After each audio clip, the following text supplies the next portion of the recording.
Magandang gabi sa ating lahat. Narito ang update ukol sa minomonitor natin na si Severe Tropical Storm Opong. Patuloy pa ring binabaybay ni Bagyong Opong yung karagatan. Huli itong namataan sa layong 150 kilometers east of Borongan City, Eastern Samar. Taglay nito yung lakas ng hangin na 110 kilometers per hour malapit sa sentro at bugso ng hangin na umaabot sa 135 kilometers per hour. Ito'y kumikilos pakanluran, hilagang kanluran sa bilis na 20 kilometers per hour at sa kasalukuyan nga po ay unti-unti na itong papalapit dito sa area ng Eastern Visayas and simula ngayong gabi rin ay unti-unti nang mararanasan yung mga malalakas na hangin and also yung mga malalakas din po ng mga pag-ulan, lalong-lalo na dito sa may Eastern Visayas, maging sa buong bahagi pa ng Central Visayas and also sa ilang areas din po ng Caraga at Northern Mindanao. And may kita nga po natin, bahagyang bumaba yung track nito ni Bagyong Opong and may kita din po natin dito sa ating satellite animation na halos nasa katimugang bahagi po yung mga malalakas po na pag-ulan na dala nito. So expect po natin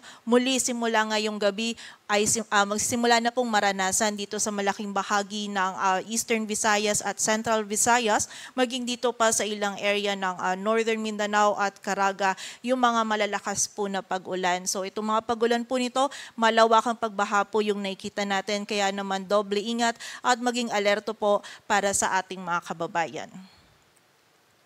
At ayon nga dito sa ating latest forecast track analysis, patuloy nga po or unti-unti nang lumalapit itong si Bagyong Opong dito sa may bahagi ng Eastern Visayas and nagsisimula na nga rin po nating maramdaman dyan po sa areas na yan yung mga malalakas na hangin and also yung mga malalakas po na pag-ulan. And tomorrow early morning po, posible ito maglandfall dito sa may Northern Samar or dito sa northern part ng Eastern Samar. And after po nito, by tomorrow morning din, in-expect natin na magla-landfall ito muli sa vicinity ng Sorsogon and then babaybayin na nito yung isla ng Bicol Region, maging itong bahagi din ng Northern Mimaropa at yung Southern Calabarzon. Bukas po yan araw ng Biyernes and lalabas po ito ng ating kalupaan by Saturday early morning. So muli po, magsisimula na ngayon yung dama natin yung malalakas na hangin and also yung mga malakas na pag-ulan dito sa may Eastern Visayas or dito sa may Eastern section ng Southern Luzon, Visayas at yung ilang bahagi pa po ng Northeastern Mindanao. Kaya naman po pag-iingat para sa ating mga kababayan dyan. And bukas po habang tinatahak ni Bagyong Opong itong mainland, and-expect po natin na mas doon din pa natin mararanasan yung mas pinakamalalakas pa po na hangin and also ng mga pag-ulan na dala nito. So paghahanda pa rin po para sa ating mga kababayan. And may kita nga din po natin bago ito mag-landfall, posible mag-intensify pa ito into a typhoon category and then habang binabaybay po nito yung mainland ay magda-downgrade po ito into a severe tropical storm. And may kita din po natin dito sa ating forecast track itong area natin under a yellow shaded circle kung saan malaki po yung malawak yung sakop po nito ni Bagyong Opong. So expect po natin sa pagdaan po niya dito sa mainland, mostly dito sa mainland ng Southern Luzon, Visayas area, ay hagip pa rin po ng mga malalakas na hangin and also yung malalakas po na pag-ulan, itong buong area ng Visayas, itong Mimaropa, Bicol Region, Calabarzon, maging dito po sa Metro Manila, maging yung area din ng Central Luzon at ilang bahagi pa po ng Northern Luzon, maging dito din sa Northeastern Mindanao. Kaya naman pumuli, paghahanda po para sa ating mga kababayan, maging alerto po tayo and doble ingat po dahil nga po sa epekto na dala nito ni Bagyong Opong. And habang papalapit nga po si Bagyong Opong, medyo mas dumami na din po yung wind signal number 3 natin kung saan nakataas na yung wind signal number 3 dito sa area ng Sorsogon, sa southern portion ng Albay, maging sa area din ng Masbate. Samantala, maging dito din sa Northern Samar, northern portion ng Eastern Samar at sa northern portion ng Samar. Samantala, wind signal number 2 naman po sa Laguna, Batangas sa southern portion ng Quezon, Camarines Norte, Camarines Sur, rest of Albay, maging sa area din ng Catanduanes, Marinduque, Occidental Mindoro, Oriental Mindoro, Romblon, Calamian Islands, rest of Eastern Samar, the rest of Samar, Biliran, northern portion ng Leyte, sa extreme northern portion ng Cebu, kasama na po yung Bantayan Islands, sa northern portion ng Aklan, Capiz at Iloilo, maging sa bahagi din po ng Caluya Island. Samantala, wind signal number 1 naman sa central and southern portions ng Isabela, Quirino, Nueva Vizcaya, Ifugao sa southwestern portion ng Mountain Province, Benguet, southern portion ng Ilocos Sur, La Union, Pangasinan, Aurora, Nueva Ecija, maging dito din sa may Tarlac, Zambales, Bataan, Pampanga, Bulacan, dito po sa Metro Manila, sa Rizal, Cavite, the rest of Quezon, Cuyo Islands at northern mainland Palawan, kung saan maging dito din po sa area ng rest of Leyte, southern Leyte sa northern portion ng Bohol, sa northern portion ng Cebu, kasama na po yung Camotes Islands, sa northern portion ng Negros Occidental, central portion ng Iloilo, rest of Capiz, rest of Aklan, sa northern portion ng Antique, maging sa Surigao del Norte at Dinagat Islands, kung saan ito pong mga areas na nabanggit po natin, makakaranas po ito ng mga malalakas na hangin and also hanggang sa mapaminsalang hangin po na dala ni Bagyong Opong. So expect po natin ngayon pa lang hanggat maaari ito pong mga areas natin dito sa may silangan ng Southern Luzon, Visayas at Mindanao.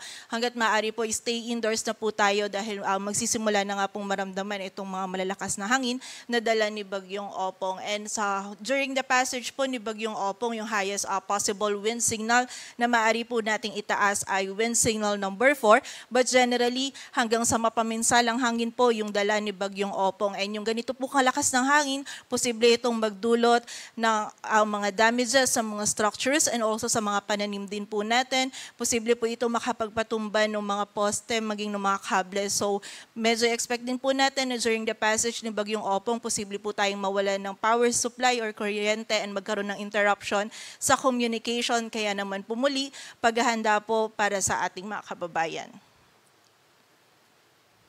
Samantala, para naman po sa mga pag-ulan, more than 200 millimeters of rainfall po yung ina-expect natin dito sa may Sorsogon, Northern Samar, Eastern Samar, Biliran, Masbate, Romblon, maging dito din po sa area ng Romblon. Samantala, 100 to 200 naman dito sa Batangas, Laguna, Quezon, Marinduque, Camarines Norte, Camarines Sur, Catanduanes, Albay, maging dito sa Oriental Mindoro, Antique, Aklan, Capiz, Iloilo, Guimaras, Negros Occidental, maging sa area din po ng Leyte. Samantala, 50 to 100 millimeters of rainfall naman dito sa Negros Oriental, Cebu, Bohol, Southern Leyte, Dinagat Island, Surigao del Norte, Occidental Mindoro, Palawan, dito sa Metro Manila, Cavite, Rizal, maging dito din po sa area ng Laguna at sa bahagi po ng Aurora.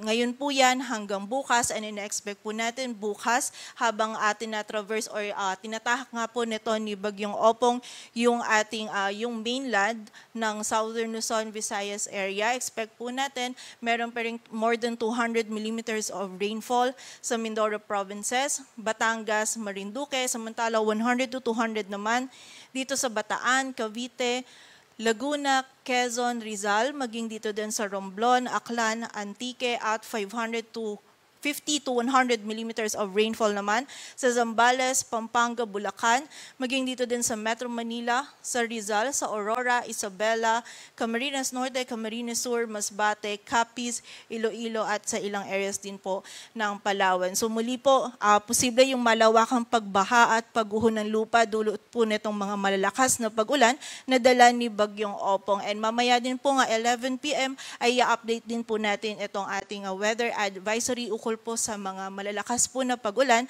na dala nito. And also, expect nga din po natin, nang simula po ngayong gabi hanggang bukas po yung peak ng mga pag-ulan na ating mararanasan. Kaya naman po sana ay nakapaghanda po yung ating mga kababayan.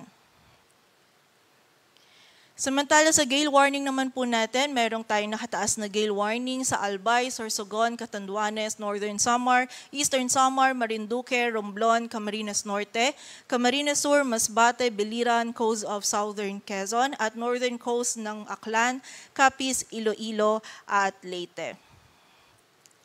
Samantala, meron din po tayong pinalabas na storm surge warning kung saan more than 3 meters po yung ating posibleng storm surge dito sa may Catanduanes, eastern coast ng Albay, Camarines Sur, Sorsogon at dito din sa Northern Samar. Samantala, 2.1 to 3 meters naman sa rest of Albay, Batangas, Biliran, Camarines Norte, Camarines Sur, Catanduanes, Cebu, Eastern Samar, Leyte, Marinduque, Masbate, Northern Samar, Occidental Mindoro, Oriental Mindoro, sa Quezon, Romblon, Samar at sa bahagi din po ng Sorsogon, and 1 to 2 meters naman sa Aklan, Antique, Bataan, Batangas, dito sa area ng Bulacan, Capiz, maging dito din sa bahagi ng Cavite, dito sa ilang areas sa Cebu, sa Dinagat Islands, dito din po sa may bahagi ng Leyte, meron din po dito sa Metro Manila, sa ilang bahagi ng Palawan, Pampanga, Quezon, Surigao del Norte at Zambales, kung saan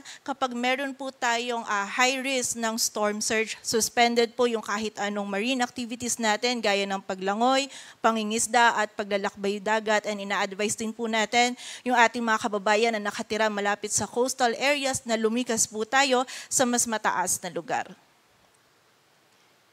Samantala, bukod po dito, posible pa rin tayong makaranas ng bugso ng mga malalakas na hangin dulot naman ng habagat dito sa ilang areas ng Northern Luzon, maging sa Visayas at ilang bahagi pa po ng Mindanao hanggang bukas po yan. And by Saturday naman, posible pa rin po yung bugso ng mga malalakas na hangin na ito na dulot ng habagat dito sa Luzon, maging sa bahagi din po ng Western Visayas. So muli po, kahit yung center track nito ni Bagyong Opong ay dadaan po most likely dito sa may Southern Luzon, Visayas area.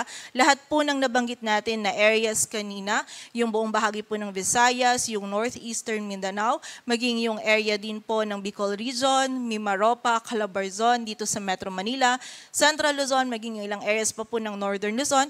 Patuloy pong pinaghahanda natin yung mga kababayan natin dyan dahil nga po hagip po ito ng mga malalakas na hangin and also ng mga malakas po na pag-ulan na dala ni Bagyong Opong. And narito naman po yung ilan sa mga paalala ukol nga po sa paghahanda po natin.